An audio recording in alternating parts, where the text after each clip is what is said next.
Welcome, everyone. Today is Tuesday, January 10th, 2023. This is the Finance Committee meeting. I'd like to call the meeting to order with a Pledge of Allegiance. I pledge allegiance to the flag of the United States of America and to the republic for which it stands, one nation, under God, indivisible, with liberty and justice for all. This meeting is being held remotely in accordance with the Governor of Massachusetts March 12, 2020 order suspending certain provisions of the Open Meeting Law GLC 30A Section 20. And on January 16, 2021, the governor signed an act relative to extending certain COVID-19 measures adopted during the state of emergency. This meeting is being recorded. Well, welcome everyone. Thank you for coming tonight. We are continuing with our department budget meetings. And this evening we have, one second. We have with us tonight, Paul from Conservation, Ralph from the Building Committee, the Council on Aging with Beverly, and then Jim Hartnett will take care of Cemetery, Town Hall, and Town Annex, and then Nicole is here for the Town Accountant. So just first off, I believe I see Paul here. So Paul, thank you so much for coming tonight. I'm not sure I've ever met you, or if I did, it was a while ago. So thank you so much for coming. If you could introduce yourself and then just give us a quick update on your conservation budget. All right, my name is Paul Jonkis, Chairman of the Conservation Commission, I think for almost 10 years. It's been a long time, I'm not really sure. But the budget is, it's pretty static. I mean, it went up a little over $3,000. The expense side of it was within $50 of the 23 approved. Most of the increase was contractual, was salaries. And other than that, I mean, there's not a lot to our budget. It's $132,000. We have 2 full-time employees, and on the contractual side, it went up just about $3,200, and that makes up the pretty much all of our. We didn't exchange any expenses over time. Everything else is pretty static. Okay, thank you for that. Does anyone have any questions? I agree. It's quite a small budget, and we appreciate your coming in tonight. We try to have everybody come in, even if a budget's small, to give the opportunity if there's anything that they would like to add to their budget that's currently not in there, or any challenges or issues you may be having. This is always an opportunity to do that. So we love to have you in, and thank you for being here. As small as your budget is, we appreciate your coming on to give us the opportunity to catch up with you. Does anyone have any questions for Paul?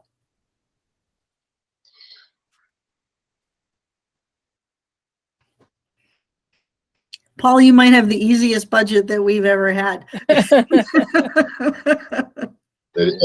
pretty much, it doesn't It it's is a little easier. I know, and we appreciate. I know in the last few years you haven't been in, but I do appreciate your coming on just to put a name to the face. It's nice no for us to meet you and see you and know that you're who you are. So. Right. And it makes it easier with remote, right? So it wasn't so bad. It's right? much easier with remote. Yeah. So, Well, I just rolled in a few minutes ago, so I made it much easier. Awesome. All right. Well, I appreciate your coming, Paul. Thank you very much. All right. Thank you. Have a good night. Thank you. Right, take care. Thank you. All right. That was an easy one. Let's see. Is Ralph here tonight? Does anybody see Ralph? I do not. I don't see him. Yeah, I don't see him online. Okay.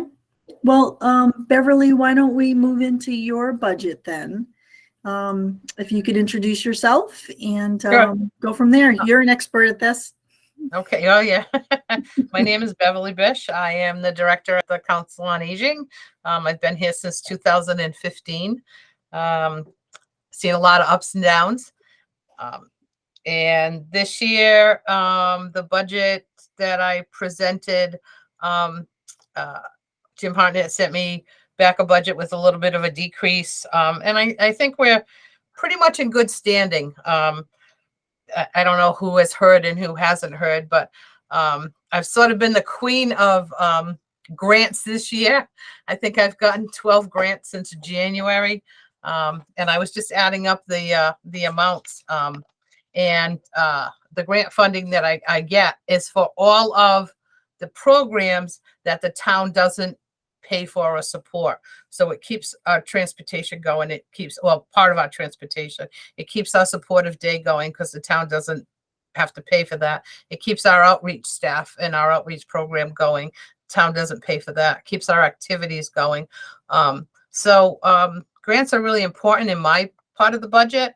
The overall budget that I'm submitting for with a reduction is $233,853.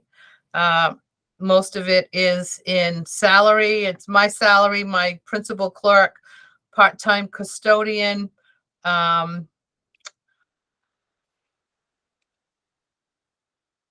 looking, van drivers, the van drivers. The van drivers, part of their salary comes from the town and part of it comes from my formula grant and my transportation revolving. There's a lot of moving parts in my budget, to say the least. So, but we've been doing, the last couple of years, we've been doing a pretty good job with the grants that we've been getting. There's a lot of money out there right now for seniors, 5,000 here, 8,000 here, 10,000 here. So I've been trying to capture that to help with our town budget and all the other programs that are running. As our senior population grows and grows and grows, we know we need outreach and we know we need supportive day and we know we need especially transportation. I was able to get a $10,000 grant from AARP, 2020 Community Challenge Grant, and that was for my fixed route transportation. We do shopping just on Tuesdays, and they extended it. It was supposed to end in, we hadn't spent all the money yet. It was supposed to end in November, and they extended it for me till April, which is very good because that'll help still pay for some of the drivers for that.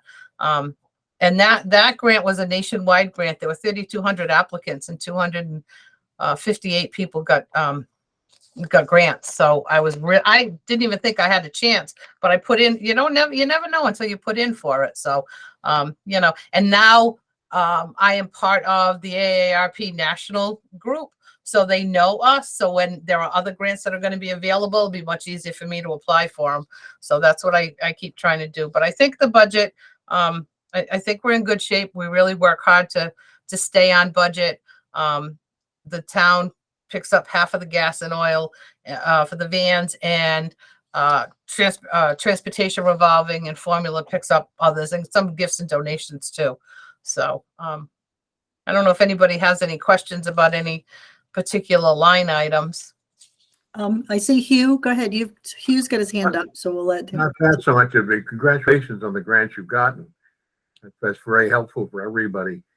In my mind, are these one-off grants? You talked about the AARP, but are there others that you think are likely to be coming in on a regular basis, or is every year going to be a scramble to see what you can get? Well, it's been really interesting since COVID. It's the grants. I've gotten South Coast Community Foundation, and that's through Senator Michael Rodrigues, and I've gotten $5,000 3 times. I don't know whether it's always coming in, but that's a foundation and they usually do that. So, but that's been three times that I've already gotten that. So that's been really good. I wasn't expecting it to continue. MCOA, which is Mass Councils on Aging, they always have money through the state to give to something called SIG grants, service incentive grants, and they put that out there for people, and I'm always keeping an eye on that. So that's where I got my $8,000 recently for marketing and the $8,000 for the supportive day scholarships. So, and I think the reason I'm getting these grants is because when I ask for the grants, the money isn't going to administration and things like that. It's going directly to support the clients and the seniors. So it's going directly for the transportation, the staff, the van supplies and things like that. It's going directly for that. It's also going for supportive day program. It's going to the staff and the MCOA scholarships that I have for Supportive Day, 100% of that $8,000 is going right to scholarships. We're not taking any administrative costs. So I think that's one of the reasons why I've been successful with some of the grants that I've written. We also got a free van. That's not included in the $110,000 I talked about. I got an 8-passenger wheelchair accessible free van. And the reason I mean it was free is because we usually put some money toward capital improvements, and another company got the 2 vans. They couldn't use them. They put them back out to bid. I said we needed one this year. I was awarded the van, and they said the federal government paid 100%. There was no match needed. So I called, I remember calling Jim Hartnett and say, oh, you know that 17,000 you had in capital improvements? You can put that right back in the bank. You guys can keep it. So, so all of those things really do add up to help us with our funding and our programs, because we couldn't run this center without a lot of those other programs and without a lot of those grant funds. So it sounds like you've done a terrific job. And I guess the lesson also, which I guess you've already applied, is to apply town money to administration as best you can, which that helps to leverage extra money from others for other things. But I think you probably would have done that. So yes, yep, a lot of and then with the expenses, with the heat and the utilities and the gas and the oil, we share that across all of the programs. There's only one program, outreach, that does not pay for those expenses because they put it in their grant funds that they're not allowed to do that. But everybody else, the Supportive Day program activities, the transportation revolving, all of those funds pay for the heat, the electricity, the water, all of those, office supplies. So everybody's sort of pooling the money to be able to do that. So that's my spiel. Thank you. Anything else, Hugh? no, thank you. That's a great. Okay. Thank you. Cindy, you have your hand up. Go Hey, ahead. I just wanted to also mention, although Beverly does an excellent job of explaining and outlining the many grants and whatnot that she's been able to recover. Roughly, the town only pays about 50% of her total operating budget. So she manages a budget of about $450,000, and the town really only is responsible for about 50% of that. So she has done an absolutely excellent job of resourcing funding from anywhere she can find it to provide the seniors here in town with an excellent menu of different activities that are available to them, whether it be for, as she said, supportive daycare, technology, a lunch program, rides to doctor's appointments, an endless number, exercise programs, an endless number of activities that the seniors can get involved in, just for even the social component of that, to have that resource available to them. So I just want to compliment Beverly on the excellent job that she does in sourcing funding for all those activities. Oh, thank you very much. And just another note, we developed a technology cafe. We had a room downstairs that we weren't really using. We used to use it for the osteo class, and it was sort of just storage, and we repurposed it. And now we have all of our technology downstairs, and people come in and do one-to-one classes, one-to-one instruction, or individual classes. We're starting up again. I have 2 phenomenal volunteers who have really picked up, and I've got two grants from Bristol Elder Services to help out with that. And I don't know if you can see behind me in my office, but after I was on vacation for a week between Christmas and New Year's, I come back and I have about 10 boxes of equipment because we ordered some. I have to open them all. I still haven't done it.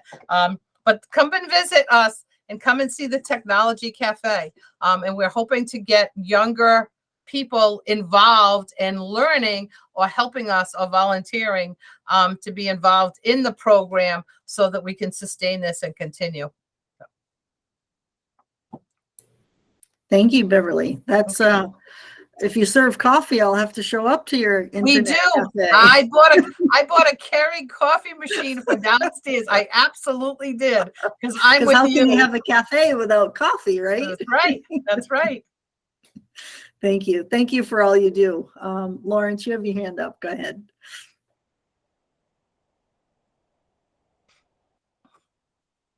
Lawrence, you're on mute, maybe? We don't hear you.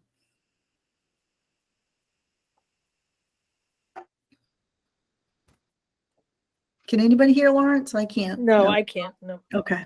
No. No. You're on mute.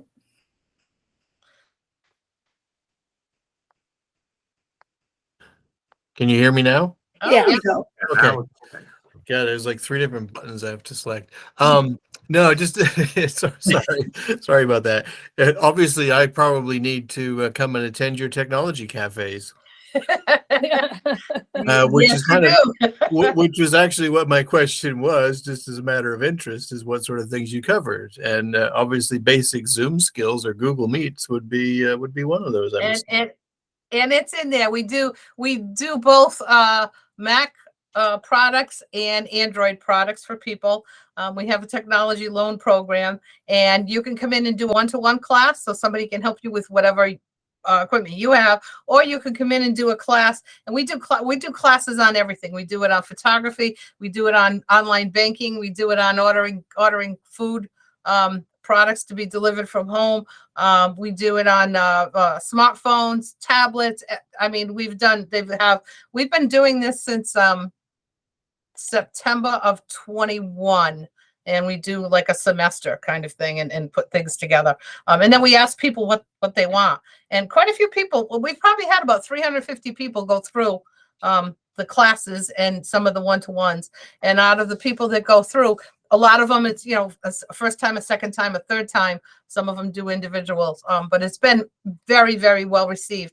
And I believe one of the reasons it's so well received is because many of the folks who come in who are older say that they don't want to go to a college or a school because they said they feel stupid. They said, I feel stupid with a 20-year-old or 26-year-old trying to teach me, and I don't understand the lingo, and I'm intimidated to ask the question. So I don't ask the question, so I don't learn. Whereas the seniors teaching seniors, they're very, very comfortable. And we made mistakes in the middle of the class and told them this is what can happen and go wrong. So by all means, call the center. They'll tell you what the classes are. I did post it on my Facebook page. I will try to post it on the town website, but what happens a lot of times on the town website is it gets dropped down to the bottom and people don't really get to see it. So, yeah. And anything that you want to share on that front, I mean, I'll make sure to look out for your page on Facebook. But yeah, I mean, we also have the Westport Facebook group as well too. So anything that you want to share, make sure if you want to put it on there as well. Sure. Is that the Everything Westport? No, it's the other one. So there's actually an independent Westport Facebook group also, which is just called Westport, Massachusetts. Okay. So if you look for that, but I'm one of the moderators on there, so I'll make a point to look out for your Facebook page, and then we can share that across those platforms. Sure. I can manage that bit. Okay. Will do. Thank you. Thank you for all that. Thank you. Any other questions for Beverly? I don't see.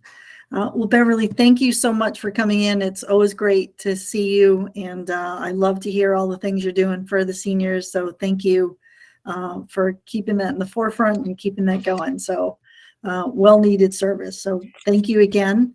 Thank you very much. Everybody have a good evening. All right. Thank you so much.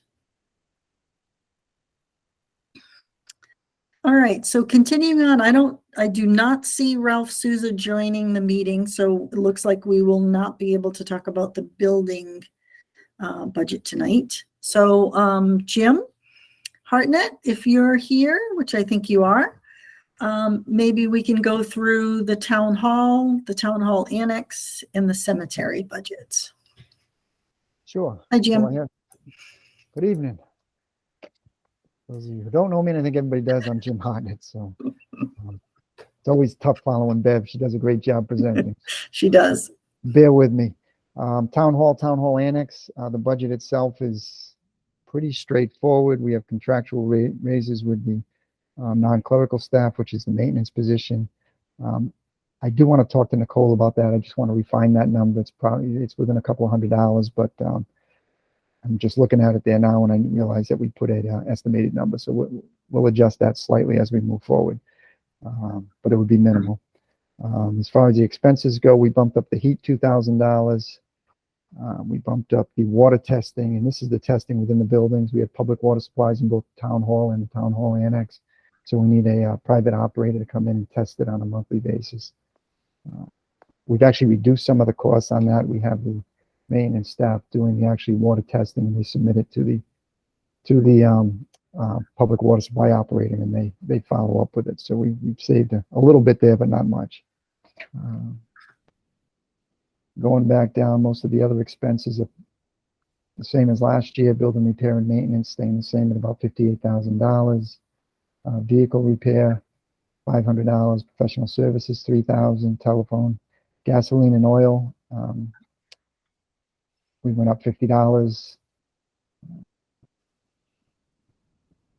And then the uniforms and clothing, we went from $475 to $750. Again, I'll check with Nicole on that one, but the expenses and the overall salary are pretty much the same, just contractual and a couple of minor adjustments. I will say that as far as the maintenance vehicle, the Town Hall vehicle that they were using for maintenance, they had a small Ford Explorer, I think. That was an old reuse from the fire department and probably Public Works and the highway department too. The highway department, we had some trouble with it. The highway department was going to make repairs. They put it up on the lift and said it's just not safe. So that's been taken off the road. But we do need a maintenance vehicle. The maintenance man has been using the electric car. You just can't put garbage in it. He goes back and forth from the town hall to the annex to the transfer station. It's just not practical. We need a vehicle, and we need it soon. My thought is we may be able to share it with the building inspector, have the maintenance staff use it in the morning and the building inspector use it in the afternoon on his inspections. He was previously using the electric car, but he has a tough time with that getting onto some of the job sites. So if we had a small pickup truck, I think they could both use it. Right now, the building inspector is putting in mileage, and it's adding up because the electric car is being used by maintenance. So we really need a truck. We've checked with fire, police, and highway. They really don't have any vehicles that are roadworthy that we could utilize. So I think we're gonna have to bite the bullet and get one. We can't do without it much longer. Jim, is that in your capital improvement list, or is it in process to get? Yeah, we've kind of put it everywhere. I put it on the hopper, and it is on the capital improvement. So we'll see how it goes going forward and how it can get funded. But that's pretty much it for the town hall and the annex. So Hugh has his hand up before you go on to any other budgets. Go ahead, Hugh. Yeah, Jim, I'm just going to talk about gas, or rather diesel, I guess, in this case. I know we talked about that in the fall, and it was a crisis time. You have been looking at it in more detail, but I assume that sort of resolved itself and prices come down a good deal. Yeah, I think what was put in the budgets, I know the finance committee upped a couple of the accounts last year going into town meeting, and I haven't heard of any shortages at this point. Still kind of early in the year. Yeah. But right now it looks like we're okay. Good. And we'll follow up, and Nicole's actually looking at the first half, 6 months now of expenses. So we should have something over the next few weeks as to where we stand. Just on the town hall annex too, I would like to say that we did get that grant. We're looking at putting in a new HVAC system at the town hall. And we just awarded a $467,000 grant. There's another $119,000 worth of incentives and a $10,000 rebate from the utility company. So we're looking at over $600,000 in money that we're going to put towards replacing the heating system at town hall. And at the same time, we are going before CPC. We're going before them Thursday night to get roughly, I don't have the numbers in front of me, 135, 150,000, and then an additional 115 for some exterior work, but the first portion would be to upgrade the electrical, which will be needed for this system, and that is our match to the grant as well. But I don't know if you've read this week, we did have a little fire in the town hall. One of the outlets sparked up and caused a little fire, so the electricity definitely needs to be upgraded. Whether we went forward with this grant or not, we still need to do that in the near term. So this kind of gets both done at the same time. Cindy, you got your hand up. Go ahead. On the subject of the vehicle, when the police department turns in, one of their SUVs, one of their Ford Explorers, when they get their new vehicles, what kind of trade-in value do you get for those? Do you know? I haven't seen any trade-in value. They pretty much run those things into the ground. We had our auction last year where we auctioned off a number. I don't know if you remember driving by town hall probably about a year and a half ago. There were a number of vehicles out front. Right. We auctioned off all those vehicles earlier this year, and I think we brought in about $40,000, $40,000. It's pretty much salvage and parts at that point. They wear those things. They really run them into the ground. Same thing with the fire department and highway department. There's not much left when they're done using them. Okay, so when he gets new vehicles this year, anything that's turned back, anything that may be retired as a result of that, you don't think would be usable, even in the short term? I don't. Okay. I've asked both fire and police. Yeah. And I think what the police does is after the officers use it, after it's useful life with them, they kind of put it aside and the reserve officers use it for details. Okay. And kind of run it further. So. Okay, that makes sense. Yeah. All right, thank you. Jim, I look at these budgets and they're so bare bones. So I think, overall, you've done a tremendous job overall trying to manage the whole town, the whole budget as a whole, because there's just not places to cut in any of these budgets. I mean, everything here is essential services. It's, it's heat, it's electricity, it's maintenance. There is no discretionary dollars that any more cuts are just, I don't know how it's sustainable when I look at these budgets, and they're bare bones. And, we talked about it, and I think you've talked about it, the select board meeting, you've put the budgets up on the town website, and, anybody can go look at these numbers that we're talking about tonight. We're not putting up on the screen, but they're all available for someone to see and see what the line items are and see what these budgets are. They're bare bones. Yeah, I mean, just this one budget alone, town hall, town annex, we need a new snow blower. The other one is shot, so we don't have one right now, but a little cautious about buying it at this point, even though this is the time we need it, because we just want to make sure we get through the season without expense accounts. It doesn't take much. The heating system goes down, or we get a leak in one of the pipes for the furnaces, and we're back to zero. We don't have any fluff in these budgets. The fluff was gone years ago. And right. Bottom line is it's not sustainable. Exactly. And when you look at budgets like this and other budgets, other town budgets, you see it too. It's all needed expenses. There's no fluff in here. So just wanted to point that out. So I think Hugh, go ahead. You've got your hand up. Yeah, I just going to add, we've got more details, I'm sure, if we want, from Chief Pelletier when we get to the police budget. But the story of the fleet of current and older vehicles is they get retired or they get used less and less until they get worn out, but they're spread around so that they don't get turned back in, but they're used to spread the load and to keep things from the newer ones from being worn out too soon. So we've done this periodically. I'm sure Chief Pelletier can expand that when we get to the police budget. Thank you. If no other questions on the town hall and annex, Jim, I think you can move to the cemetery budget. Sure. And this is similar to the town hall budget. As far as the salary portion, we have the negotiated raises. We bumped up the seasonal from 20,400 to 24,000, and that was just looking back the previous years. It's kind of where we were for use. We rely heavily on the seasonal employees to get the grass cut, to get the cemeteries cleaned up during the summer. The work slows down in the winter. Some of the work does, but in the summer, we just the mowing and the maintenance alone. We really need that seasonal help. So that was bumped up. It's at $3,600. The other two are just negotiated salary increases. The overtime is required. We have Saturday burials. Overtime is not something we can. This isn't a department where we can cut overtime. So that's in there. We do get compensated. When we have burials on Saturdays, we do get more money. It doesn't really. I haven't checked, but I don't think it covers our actual costs. But we do get compensated for a portion of it. The heat we bumped up a little bit. I think we were at 2,840 last year. We're up at 3,500 this year.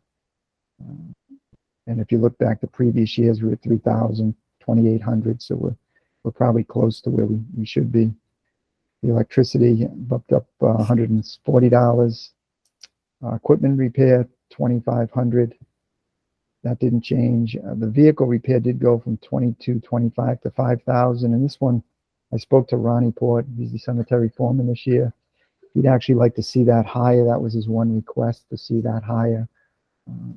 Vehicles are getting older. They received a new excavator last year, but they have two kind of pickup dump trucks and one pickup truck, and those are getting old. And they're just requiring more maintenance.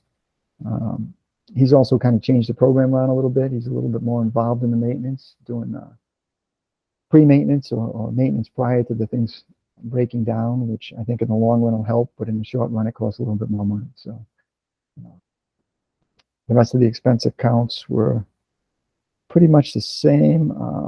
The gas and oil did go up to 6,500. The previous year, it was close to $6,000. So that's why that one went up. The other ones, clothing allowance went up. That's pretty much contractual. And Another bare bones budget, right? another bit. Jim, quick question for you. In terms of revenues that the cemetery, you kind of just alluded to it, that some of your revenues may not cover all your costs. Have you explored the fee structure for the cemetery, and are the cemetery fees competitive, or is there room to increase some of those revenues? Probably about 6 months ago, could have been a little sooner or later, but they did increase the fees. Steve Souza, who was the foreman at the time, did a comparison of the number of communities in the area and cemeteries, and we did adjust the fees upward. So I think we're pretty much, at least based on the information he submitted, we're pretty much in line with other communities around us. Yeah. Okay, great. Thank you. Hugh, go ahead. I just want to note that there is a fund, the Perpetual Care Fund, which has generated nothing in the past because of interest rates and mandates as to where it could be invested. It's not going to be a bonanza, but with interest rates moving up now, there should be some additional revenue from that source for that fund. But that fund can be used for various expenses at the cemetery. Yeah, that's a very good point. I'm not sure how that's invested, but we'll check on it. I think the statutory requirement for banks, which is a terrible place to have been, but if that's what the law is, you don't have much choice. However, now that interest rates have gone up somewhat, then there is at least some possibility of making something out of it. Great. Thank you, Hugh. Anyone else have, Cindy, you've got a question? Go ahead. Just on that same point with perpetual care, weren't we using the perpetual care funds to pay for the new restroom facility for the cemetery department? We used perpetual care to pay for the excavator that was purchased last year, as well as the bathroom that we're currently working on now. Right. So I think it was up to $40,000 for the bathroom, and we were able to get Diamond in there, and they're doing almost all the work on the interior. We'll still have to put a septic system in, but they've been great to work with. Ronald Port over at the cemetery has been working with them. They've redone the gates at the cemetery. They sided the side of the cemetery building that's been ripped tar paper for as long as I can remember. They've done some other work inside. They've worked on some of the small engines. It's just been a great partnership with Diamond. And instead of spending, we had estimates originally for that bathroom up close to $90,000, and that included the septic system. So now we'll probably be hopefully in the $40,000 range or under. And it gives you a good example of one of the reasons why Bob McCarthy felt that he could finally leave the finance committee, because the cemetery department finally got its own washroom, hot running water, and a toilet facility. So he was able to retire in peace on that from the committee. So that's great. When will that be complete, Jim? So the bathroom should be completed in the next, I'd say, month and a half, 2 months. The septic system, before we can hook the bathroom up, we're going to get the septic in, obviously. That's currently being designed. I hope to get that installed before the end of June. There should be a plaque with Bob McCarthy on that somewhere in that. He'd enjoy that. Absolutely. I guess, the one point I want to make, all these departments are doing more with less. They're trying to find creative ways to get things done. They've been doing it, so they deserve a lot of credit. Well, when you have these departments and they're such short-staffed, if one person gets sick or is out, you just don't have backup coverage. I'm sure it's really hard. Really small departments, and you just don't have any depth of any bench. And so, but you're getting the job done, and you're doing the service the best you can with the tools that you have. So that's all we can ask for as the town. Unless people want to increase the budgets and sufficiently with an override, this is where we're at. Thank you, Jim. Anything else on the cemetery budget for Jim? Jim, you're going to stick around because I know we've got a few other things to talk with you about, but we've got one more budget to do. Sure. And that's with Nicole, the town accountant. I think Nicole's here. Hello, Hello. I'm here. We see. Welcome. So You're always here. so I'm in agreement with Jim's recommendations. We did a little tweaking of what I had originally put in for. I did send a little thing out today with just a little narrative, but I mean, basically the increase in the budget is 2% for the salaries. And then there's a $2,000 increase pending my certification, which should be in the spring of 2024. The OPEB study, we decreased that line item because it's every other year that we do the full actuarial. So this year, 24 will be a low year. So that went from 10,000 to 1,000. And the other increase is computer software for maintenance. We're starting a migration of our accounting, collections, utility billing software to the cloud. So there's an increase in the maintenance for that software. And that's basically my budget.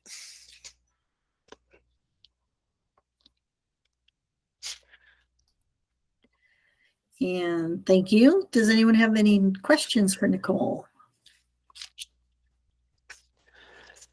It's another bare bones basic budget, right?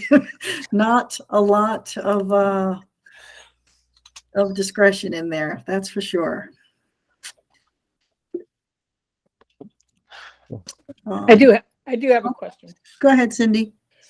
So in office supplies, so I noticed that if you go back to fiscal year 19, office supplies were only about 4,800, and now that's more than doubled. What has caused that to? I know it's gone up and then it's gone down and then back up again. What's What's caused that to increase so dramatically? So office supplies, back in probably like 2019, it was decided, because I did most of the purchasing, that all ink, toner, and paper is in the accounting budget, and I do all the purchasing for it. So, obviously 2020 it was high because a lot of people were working from home. So we were supplying ink and toner and paper for people to work at home as well as in the town hall. And prices fluctuate from year to Right. year. And, I try to get the best deals, coupons, bulk purchases. Hopefully I'm not sure with the new printers coming in, if any of the toner will be included in our contract or what, or not, I'm not sure. But hopefully, we'll take that going forward. Yeah. I didn't realize that your budget included all of the supplies for the copier. So fine. All right. Thank you. The problem is that our IT is part-time, so he's not around. So for us to go through him to order ink or toner or paper, it was more prudent that somebody in town hall could keep track of like how many cases of paper we have in the basement, who's taking what, and Right. that kind of stuff. Yeah. Right. Good. Okay. Thank you. Welcome. Great, thank you. Any other, Jim, go ahead. Yeah, just quickly, I mentioned that grant earlier. Kathy Stanley, our energy consultant, did a lot of work on that. I'd like to give her a little credit. And Nicole did a lot of work on the research from the previous bills of past years to justify the change from gas to electric. And she's really worked out well this year. So we're fortunate to have her. Great. Lawrence, go ahead. Yeah, could you reiterate again, please, what's behind the sharp increase in the computer software amount? So we have a program called SoftWrite that sits on the town server. We have been scolded several times from our IT guy that our server is running out of room. So we are migrating our program into the cloud. So SoftWrite is part of Acela and Springbrook, and they have a cloud-based financial suite. So the financial suite includes the treasurer and the accountant, the collector. We also have utility billing as well. So with the integration, or they call it a migration, to the new cloud-based software and the new maintenance, it's our support for the year. There's an increase. There'll be an increase in my budget, treasurer collector's budget, and utility, the water enterprise, for the new software. So that's where the increase came in. Okay. It's about I want to say it's about $25,000 for the whole year. It just looks bigger because I take the bulk of the software. Okay, is that a one-off cost, and will it drop back down again after this year, or is that? No. This is going to be the going forward. The cost. It's like 30,000 for. It's like the 29.30 for me. It's another like 10 for the utility billing, and then the rest is collector. So that's for all the collections for the real estate, the assessors, everybody who uses it.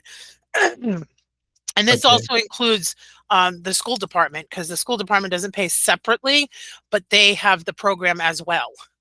So we all use the same accounting program. It's for our purchase orders, our accounts payable, accounts receivable, like I said, utility billing, all the real estate, motor vehicle, personal property, all the collections. And we're hoping that it also will have a better handle on our treasury receipts and bank reconciliation, so we don't have to have a separate program for that. So it may end up saving us money in the long run. Okay, so looking at your spreadsheet, I see a doubling of the expense from 23 to 24. Yes. Have you worked out what you're gonna save in these other areas as a result of that, or I hear you saying hopefully in May. Do you have anything more concrete than that? I do not. I know that the our bank reconciliation treasury receipt program is about 15,000. So that will go away. Mhm. So um, Okay. and right now the 29,000 is yeah, I mean that's what they told us was the cost was 65,000 Yeah. for the year, and right now we pay about 40. So Yeah. Okay. Okay. I mean, yeah. I mean, I hear what you're saying, and I see the logic in that. I mean, my only concern, keeping an eye on the fact that we are obviously all extremely pressured on budgets. If I see this, 100% increase in this line item here, where is that being recouped elsewhere? You said that the bank receipts is about 15,000 and that would go away. So that basically, that one thing in itself would make this a flat number basically. So, yeah. yeah, and the problem is I mean this is our um accounting. This is everything that we use Well, you're for saving the cost everybody. you're saving the cost of another server. I mean, Absolutely. right. Yeah. So that's really where the savings is because the And- server is getting full. On top of that, if we were to go to a completely different program, it would cost us, between $400,000 and $600,000 for a new program. We would need a whole new general ledger, all the training, Yeah. everything. And actually, the migration to this newer software is only it's only going to cost us around, like $60,000 to $75,000 Yeah. for the new, and it's cloud based. So Yeah. you Yeah. know, Yeah. especially when we were remote, it was like it's going to actually, according, I have to talk to Keith Nova about it, but we have Log Me In right now, where like when I'm at home, if I need to log into SoftWrite, I have to log into my hard drive in Town Hall. So this would eliminate, the cost, the yearly cost of Log Me In, because you won't need that anymore. Yeah. Because nobody will have to log into their hard drive because everything will be cloud based. Yeah, you won't need that VPN expense. Right. Yeah, I get it. I get it. Thanks for that, Nicole. You're welcome. I just think in general, and particularly for the, for the sake of justifying this to wider audiences beyond this group, it would probably be very helpful to have that narrative that you just given, documented in some way to show that the benefit of migrating to this cloud-based service outweighs that 100% increase.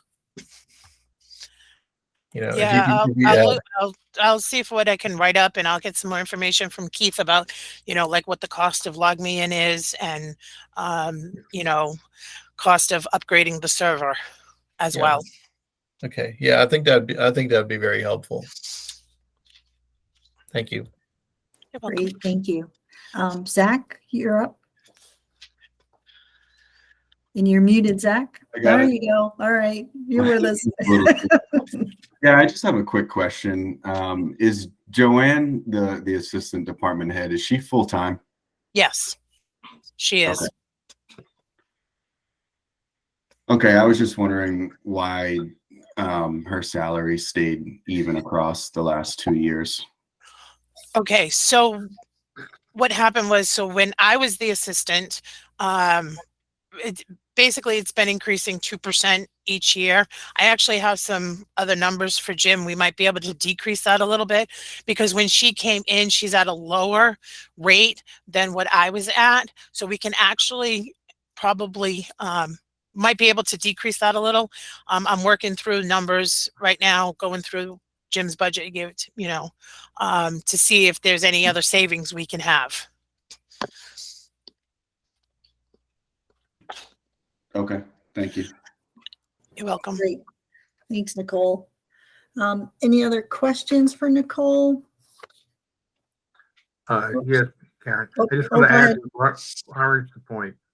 that asked Nicole to add to that memorandum what would the cost would be of not doing the upgrade as indicated.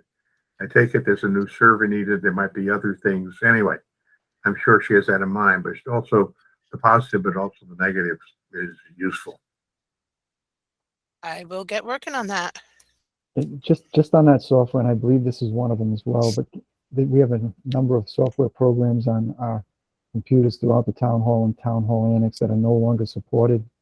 And we don't have the ability to bring in new equipment because they don't function or they don't work well on the new operating system. So I know Keith is very concerned about bringing in the new laptops and getting everybody's, there's some programs in the Board of Health, the planning office, and accounting assessors. You need to make sure they all operate on the upgraded systems. And I think this one has been outdated, but not 100% sure on that one. Yeah, just on that point, me as an accountant at heart, I appreciate updates in trying to get the more modern software because that goes to increased efficiencies. And with such budget pressure on the town, it's not likely that a new position would be added. The town is growing, right? So the town keeps growing in revenue from 40 million to 50 million. And that means more transactions. We're paying more bills. We're collecting more revenue.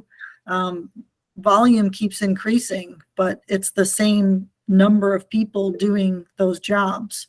And so without having the ability to hire more people to do more transactions, you need to start to rely on technology to try to be more, to kind of bridge that gap. And, with I'm sure a newer cloud-based version that I'm expecting would be more efficient for them and allow for transactions a little bit easier and scalability. I don't want to speak, I don't know the software, but I'm just speaking in general.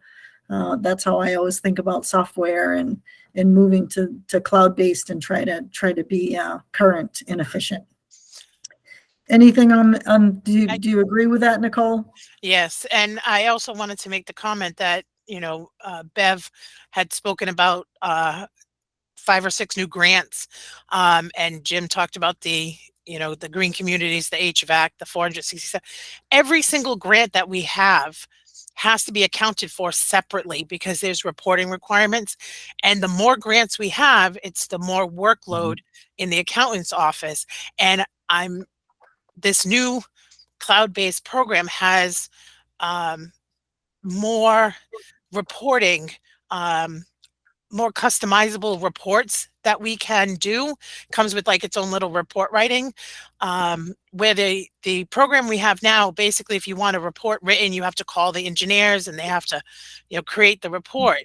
So I'm hoping that this being more user friendly will give each department a better ability to keep track of their expenses, their revenue, and the grants as well, and help me and my assistant keep track of all the grants and the revenue and the expenses as well.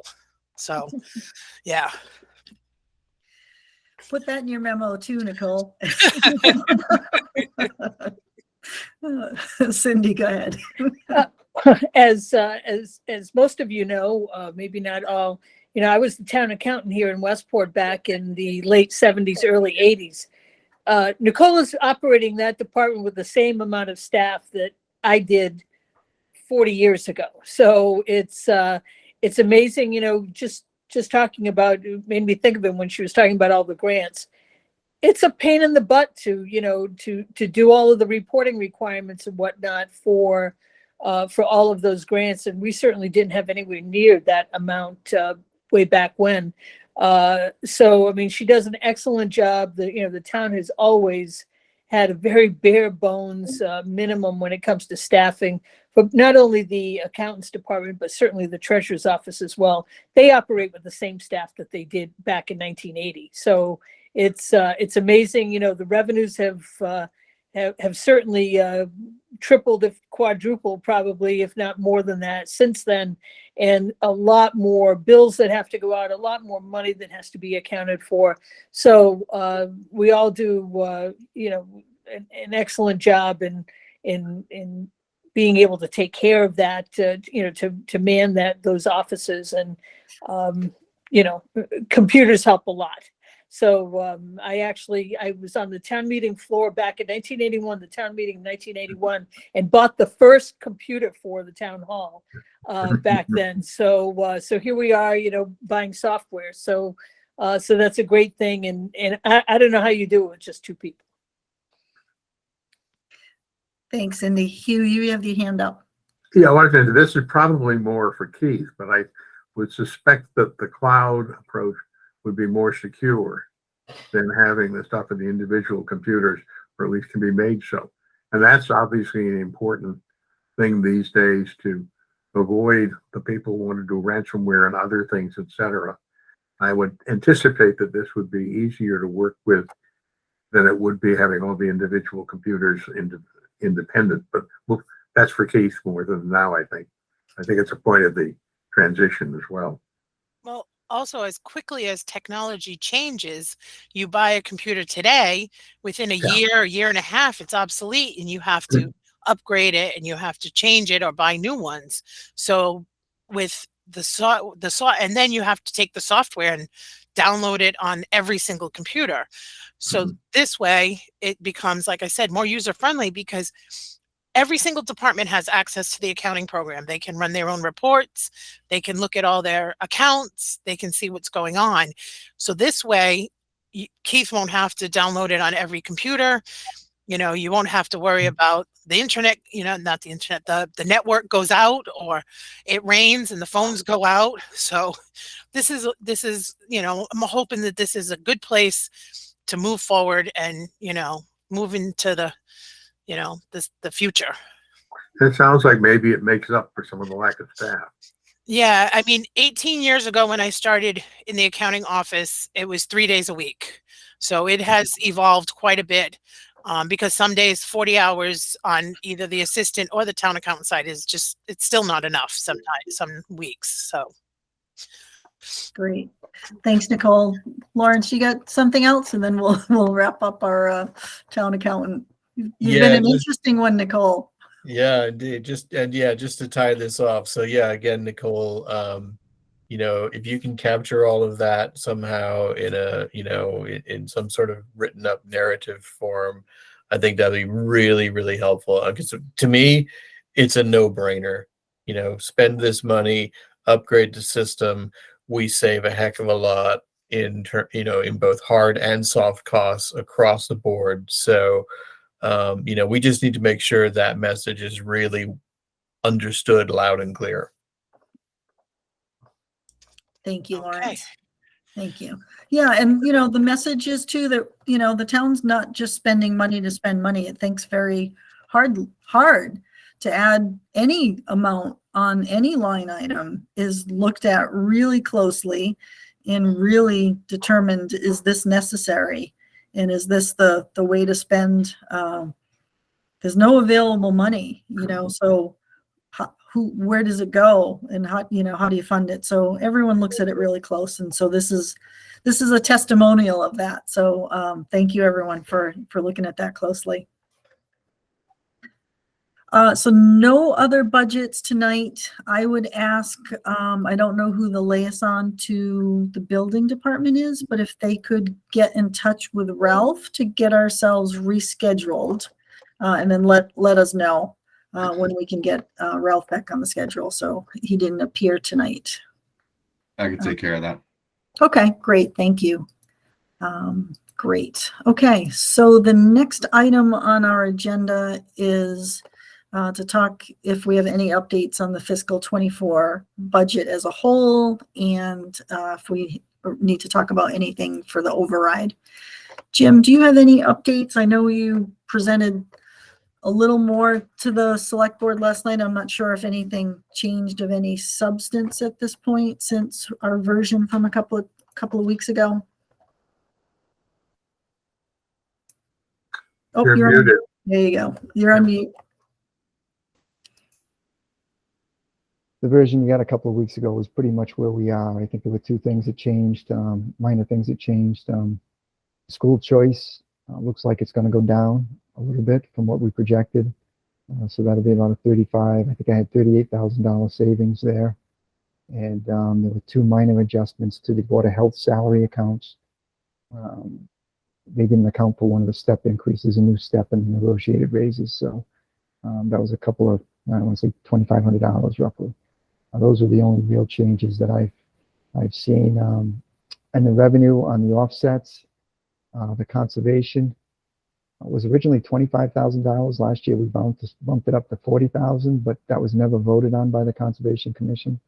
So I had to bring that back down to the $25,000 until we, or if we get a vote by them to bump it up. That's a fund that they control. That's fees that get filed with the conservation. It's a special revolving account. We do use a portion of the $25,000 to offset our budget. We bumped it up last year, but miscommunication, they did not vote on it. It wasn't presented to them. It wasn't their issue. That was my issue. But so that was $15,000 that we had to adjust for. Other than that, the budget's pretty much where we are. We're still waiting on the school. I think the school is looking at 2 or 3 different options. I know they had a work session this afternoon. I did not attend, but I'll check in with them later this week and see if they made any more progress. The only other thing I think of note, and it is noteworthy, is that this year we're looking at 2 holidays for the insurance. When I say a holiday, we're going to get 2 months where we do not have to pay into the insurance, the health insurance. So that's a good savings for the town and the employees. The employees will not have to pay for 2 months, and that's mainly because the previous investments have gone well and the claims have not been as high as projected. So that'll help us out this year and help us with free cash next year. Great, thank you. I know we continue to talk about an override. Has the select board come to any voting or determination on, will it be an article on the warrant at this point, or go ahead. I'm sorry, it was discussed last night. It's going to be on the next agenda, the override question itself. Based on the discussion, I think they're leaning towards having I guess a budget be similar to last year, contingent on an override. And depending on how that goes, we would have an override on a ballot question thereafter, whether it's June, July. We'd have to work on the timing. Mm-hmm. We'd be looking to do the appropriation first and then go to the ballot. Great. Okay, thank you. Go ahead, Hugh. This isn't directly relevant, but the diamond situation is, I know that the override for that didn't happen. Is there going to be a conversation about trying it again? Yeah, so the Board of Selectmen did vote last night to put that on the April ballot. So the town election, the diamond question will be on there. Thank you.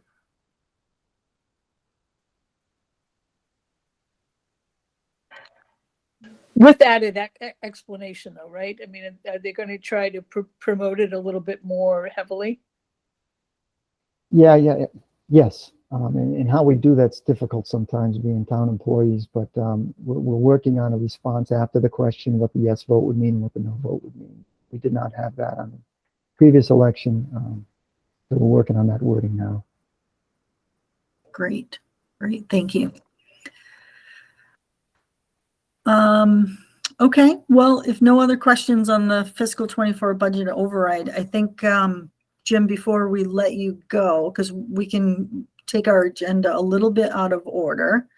I believe we received a request to use some funds from the reserve, and we just got that today. So we didn't have that on our agenda, but that would be something that came to us in less than 48 hours notice.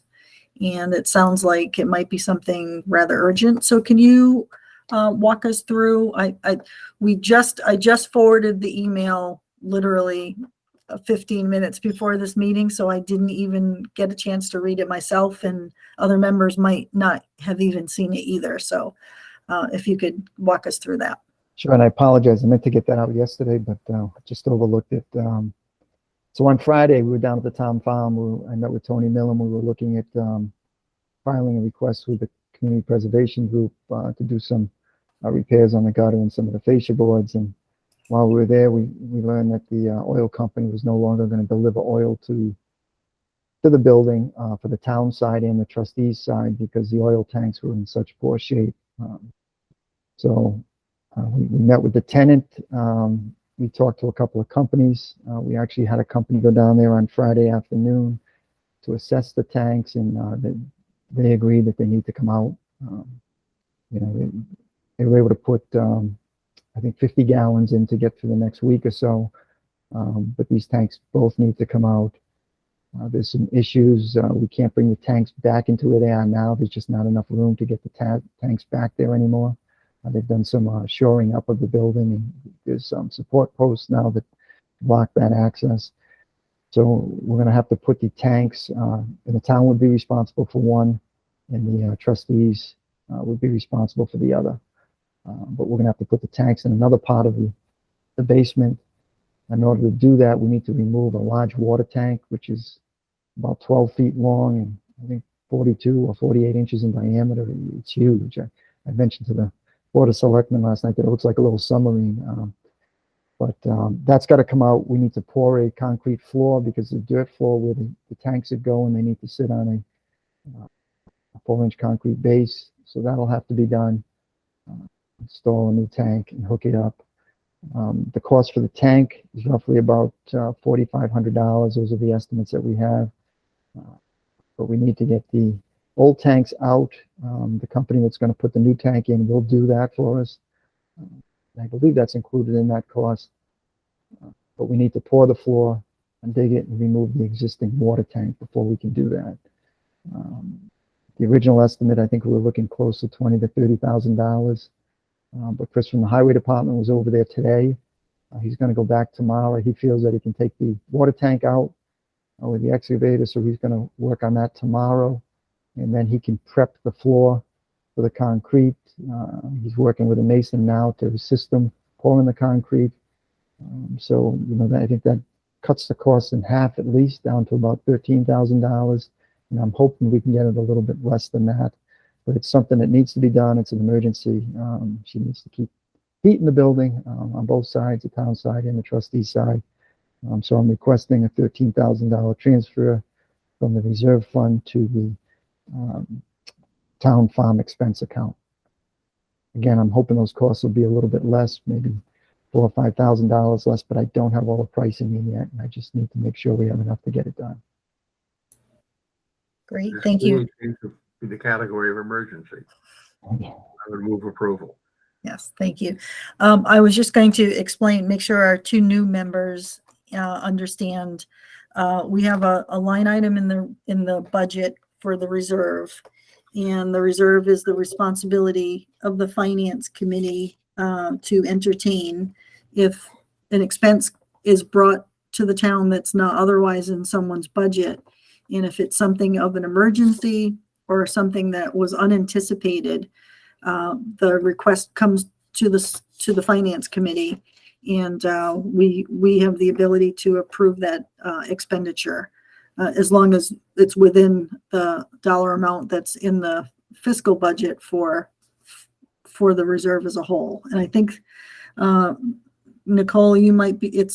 I believe the balance of the reserve has not been used. We have not used a reserve request yet this year, so the balance is 100,000 or a little more than that. 109,480. I think it's 109,484. It's on the 109,184. 184. Yeah, Thanks. we haven't touched it yet this year. Great, thank you. I haven't been able to get to my email, and my cat is trying desperately to to overtake the computer, so I'm having a little trouble. So that's how the reserve works. Zach and Lawrence, if you have any questions on that. If not, Hugh has entertained a motion, I believe, right? Yeah, let me expand on that a little bit, though. Sure, please do. It's been 50,000, but I think the reason it's as high as it is it was an anticipated reserve for fuel costs for police and fire, etc.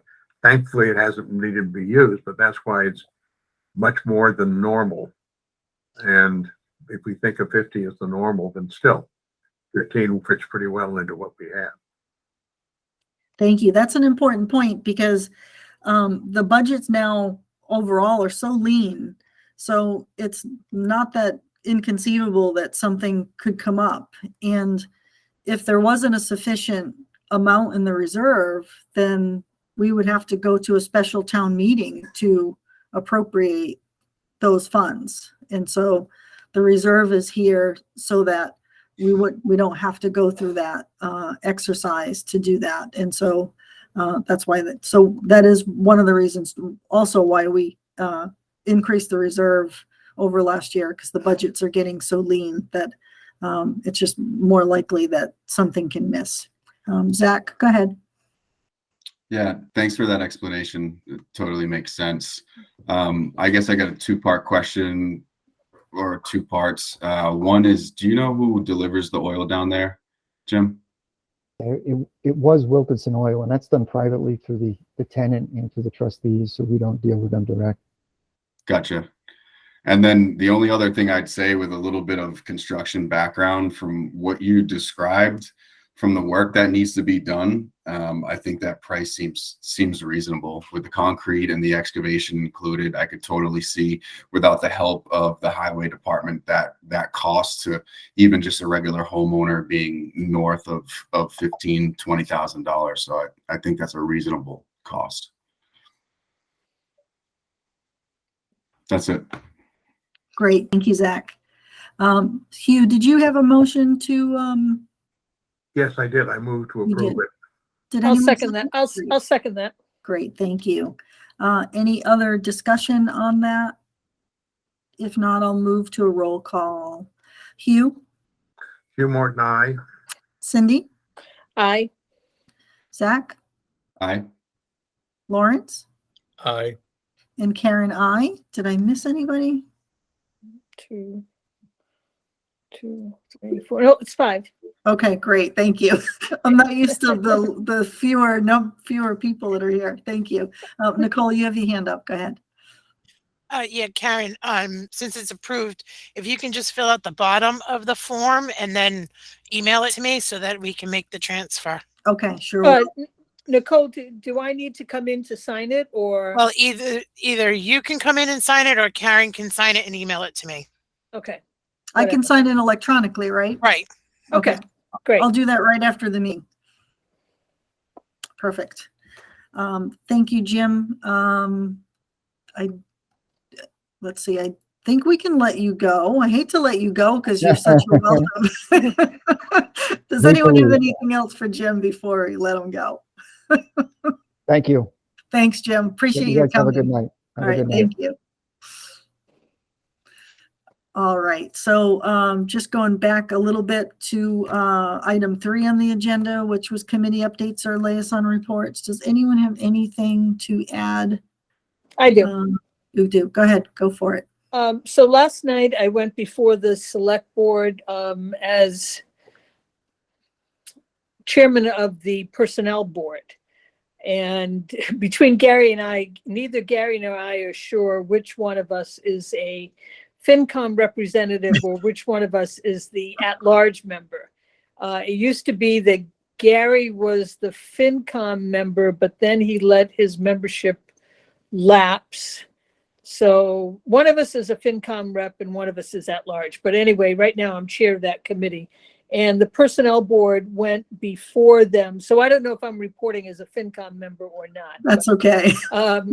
So I went before the board last night to sponsor an article on the warrant that has been requested from what Gary has told me. It has been requested many times to have a classification and compensation survey done for town employees. This would not include the school and probably not include the rank and file of police and fire. Certainly adding those would greatly increase the expense of it. But over the years, let's face it, we run a $60-70 million company here, and we have no human resources department. And you have 3 members that are part-time on a personnel board that are not in the town hall every day, so really don't know the exact details of the operations of the people that that work there. So I had discussed it with the personnel board at the last meeting. Actually, now we have 4 members. The personnel board at the last meeting, and we all agreed that because we're starting to see these one-offs that come in and want to have job classifications changed for their part-time clerk or a full-time clerk, that perhaps their pay is not competitive, although that doesn't necessarily fall into the purview of the personnel board if it's covered under unions, but certainly administrators come under the purview of the personnel board. And we are quite often just making decisions in a vacuum and have to rely on the information that's provided to us by whatever department head is coming forward to request a change. And so over the years, although we have the personnel bylaws, they may dictate how things are done, but they certainly don't give us very much guidance in being able to determine whether or not we are competitive with our rates, correct in the classification of the positions, of each one of the positions. So I have been in contact with a company that recently did a classification and compensation survey for the town of Dartmouth. The town of Duxbury just had one completed in 2021.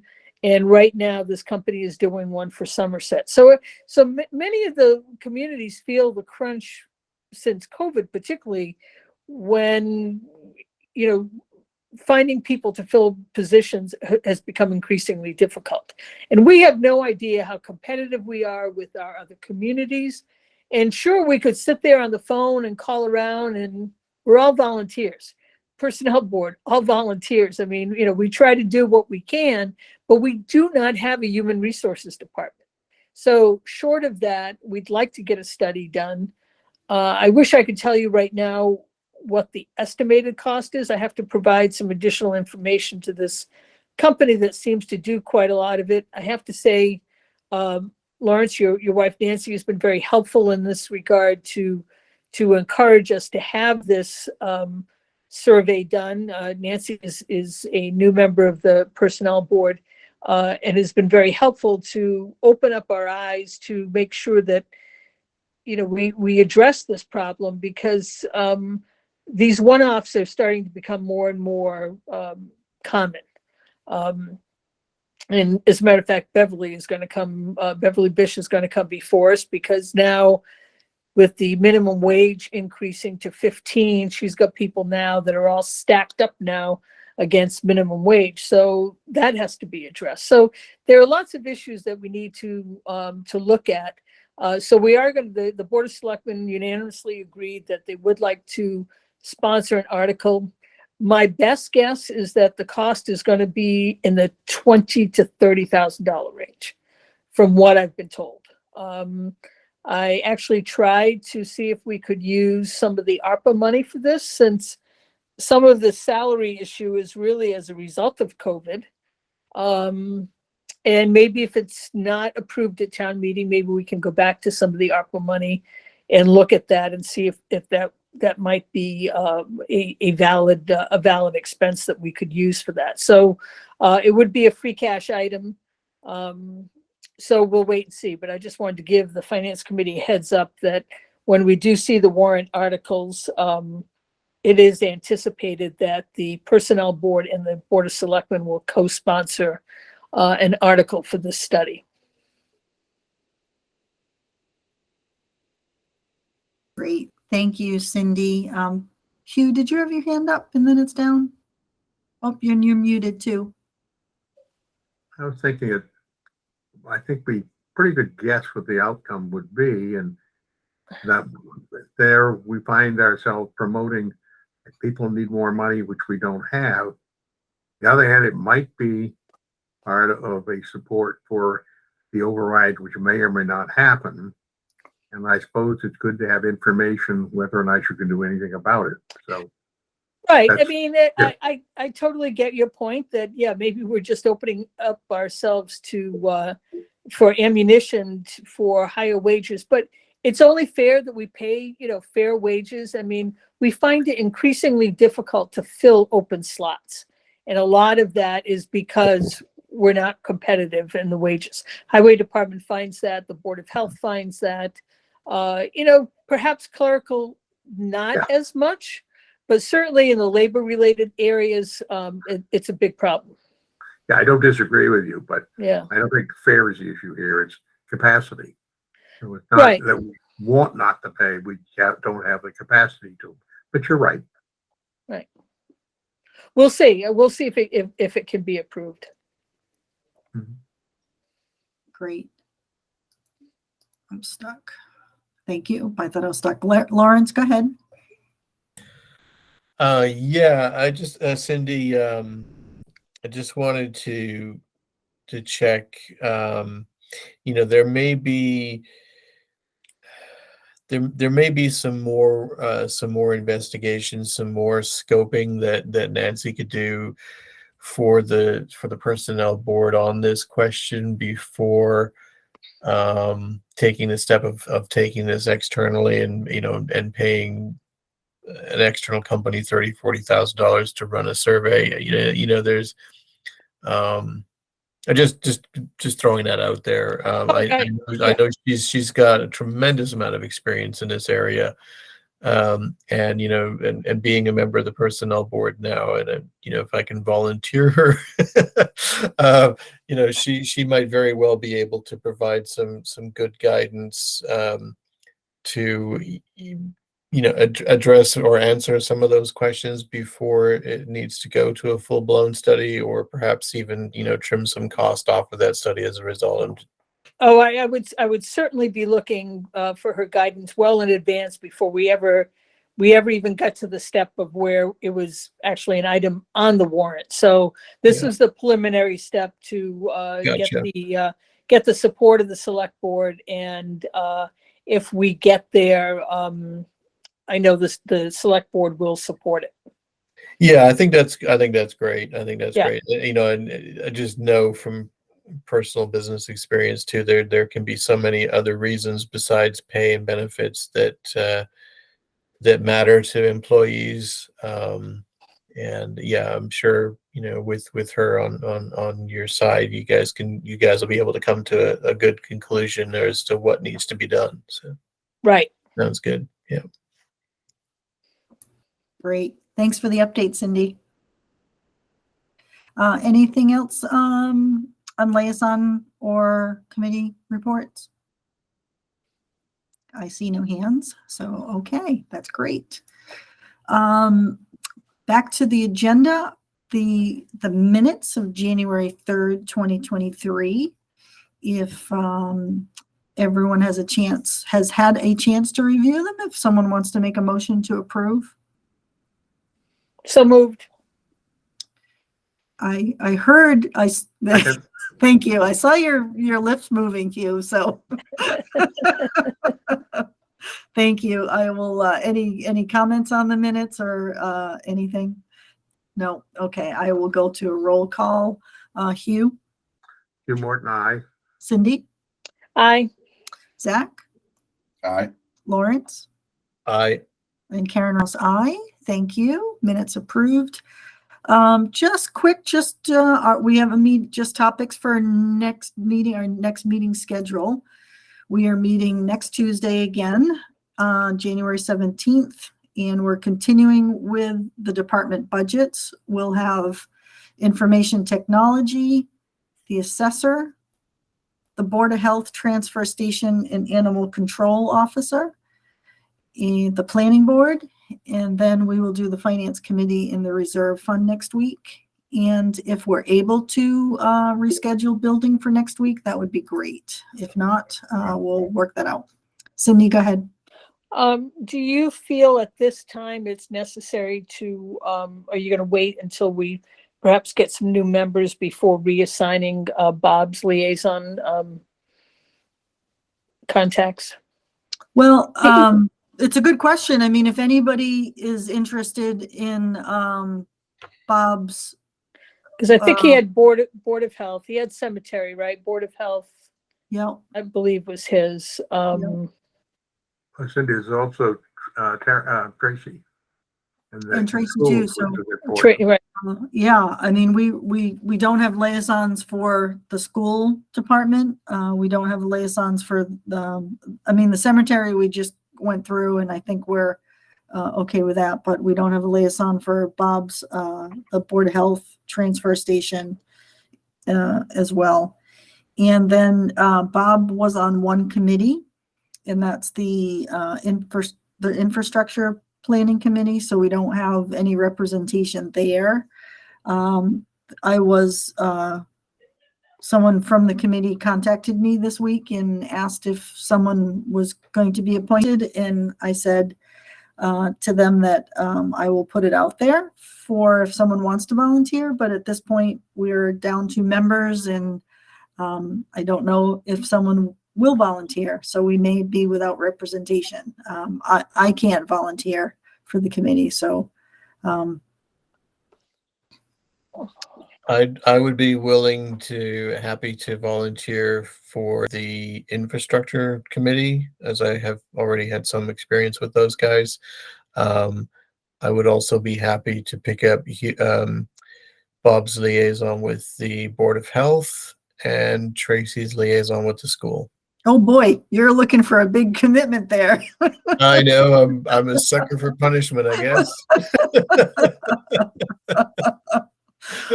Well, I'll tell you thank you, Lawrence. I think definitely the infrastructure would be very helpful. And I'd like to say that the Board of Health and transfer station hopefully is a minimal lift at this point. So I since they're didn't coming volunteer in, for the transfer station. yeah.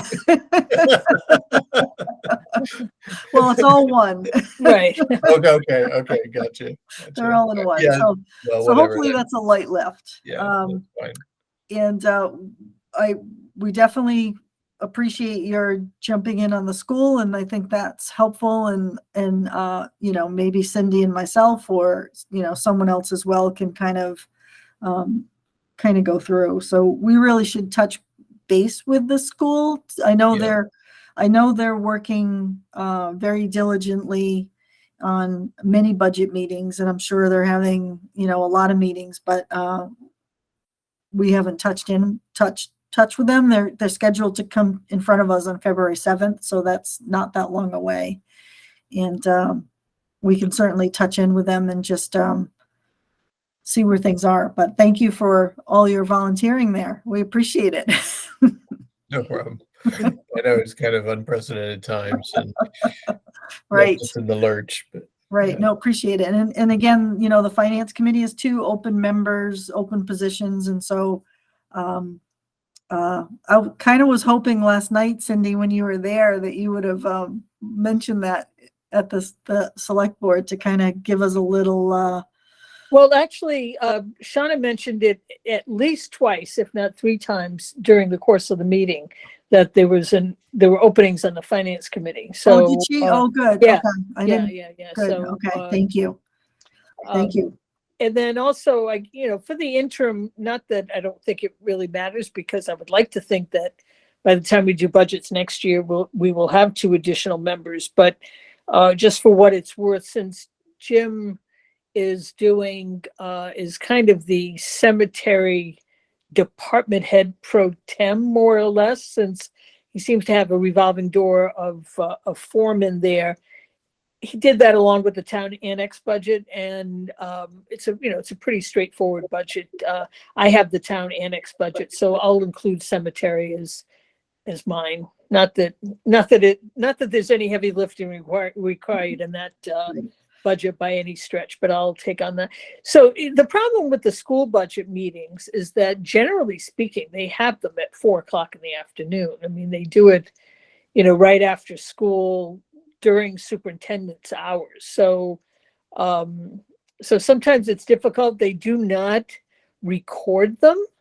They are open meetings, but I do not believe they record them.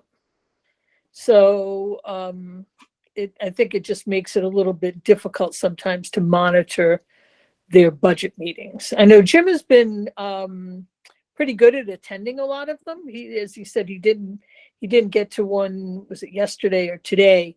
But I know in the past he's been attending a lot of them.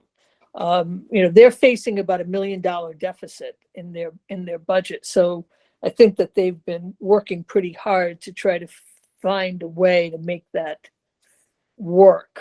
I'm not telling tales out of school. I think Jim said that they're looking at 12 to 15 teaching positions that they're eliminating. But anyway, so their budget sessions, I think, have been pretty intense. Well, I think even, being a liaison or being just another member of the committee, I don't necessarily think we need to attend their working budget meeting sessions, but, a 10-minute phone call to get an update on where things are, I think would be sufficient. So, Right. They're working meetings where the finance committee is not going after We don't need to have the line by detail. line to determine what they should cut or not cut. I mean, we're, so I'm not sure that we need to be at the working meetings, but I think, touching base is an important piece to it. So let me see if I can get something scheduled, Lawrence, and we can at least maybe kind of touch base. Sounds good. All right. Thank you for volunteering for that. Appreciate it. I'm sure I'll regret it. Yeah, I'm sure you will. Thank you. I have nothing else on the agenda. And so if no one has anything else, we can entertain a motion to adjourn. Well, 8:00, great. Motion to adjourn. Second, Second, great. I will do a roll call. Hugh, Hugh Morton, aye. Cindy, Aye. Zach, Aye. Lawrence, All right. and Karen Rose. Aye. Thank you all. I will see you all next week.